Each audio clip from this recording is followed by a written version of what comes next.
Today I'm taking a look at the Pocket 3.5 from FlicKnives, a slim, clean, everyday carry folder that they sent over for me to check out. I've been carrying it for a little while now. I'm just trying to see how it fits into a real-world EDC rotation. Let's get into it. First impressions, it's a sleek, no-frills design. The one I've got is the all-black version, but they do have other options if you want a little bit more color or contrast. The blade comes in at 3.5 inches, hence the name, and it's made from AUS 10, which is a really nice upgrade from your typical entry-level steels. It's got better corrosion resistance than something like D2, and it sharpens up quickly, and that's a combo I always appreciate in a user knife.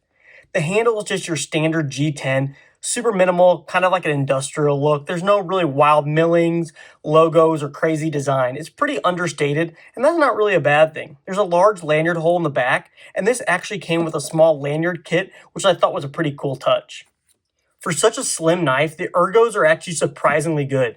I can get a full grip with average-sized hands, and the shape locks in without really needing a bunch of aggressive texturing. This is a very large knife at 8.5 inches overall, so this should be pretty comfortable for almost everyone. There is no jimping on the spine, which I typically prefer, but I didn't really find myself missing it too much. There is, however, jimping on the liner here, strangely enough. I still find my thumb resting on the blade, so I don't particularly notice this jimping. The handle feels natural and doesn't really create any hot spots when you're putting it to work. Due to this larger size, this dwarfs some of my other favorite carry knives. Here we can compare it to the Kershaw Bel Air, and then also the Civivi Sikoke. And you can see this is just way larger than these two. However, due to its larger size, I still find it comfortable in hand and in the pocket. This knife gives you just one way to open it, and it's thumb studs. That's about it. Fortunately, these thumb studs work great, and the action is dialed in. It's in a perfect spot, and it fires cleanly thanks to the bronze washer pivot and ceramic detent. That said, the action was just a little stiffed out of the box, but a half turn of the pivot, and I have it in a spot that I really like, and I have zero criticisms of the action. If you aren't thrilled about only having thumb studs, they have several different models on the site with different deployment methods that suit everyone's needs. Carrying this knife is actually pretty easy. It's not the lightest knife around at 4.4 ounces, but it's hardly noticeable. It's pretty slim and low profile, so I hardly recognize it in the pocket. Now, the pocket clip is not deep carry, and you will have this nice chunk of the handle sticking out of your pocket. Fortunately, there are 4 different positions for the clip, so this is right and left hand friendly, and you can even carry it tip up or tip down. The pocket clip uses a standard 3-screw placement, which is actually the same design as Benchmade uses. If you have an extra clip laying around, I can confirm this actually fits. I actually ordered an aftermarket deep carry clip to replace this one.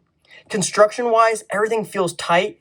There's absolutely zero blade play. Centering was perfect out of the box, and the lockup is rock solid. This knife has a high, flat ground, drop point blade with a small sharpening choil. I particularly love the distressed, tumbled stonewash finish, and it's perfect for hiding any scratches or wear.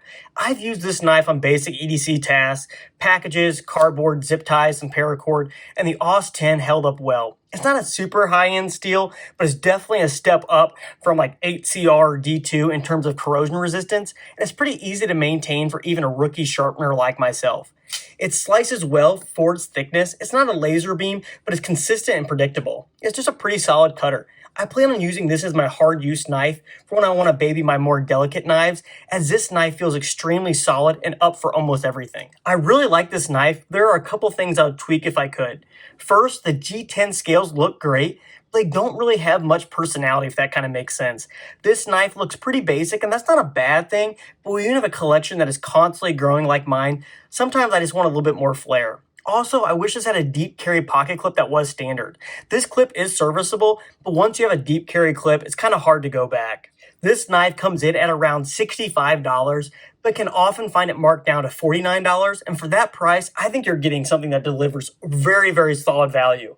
You're getting AUS 10 steel, nice action, great fit and finish, and a clean, low-profile design. It's not trying to be flashy or overbuilt. It's just a really capable EDC knife that flies under the radar. If you want something robust, reliable, and easy to carry, the Pocket 3.5 is definitely worth checking out. Thanks to FlicKnives for sending this one over. There's no strings attached, so just one of my honest thoughts, and that's what you got. Let me know in the comments. Would you carry something like this? Either way, I've got more gear on deck, So if you like these kind of reviews, make sure to hit that like button, subscribe for more. I'll catch you next time.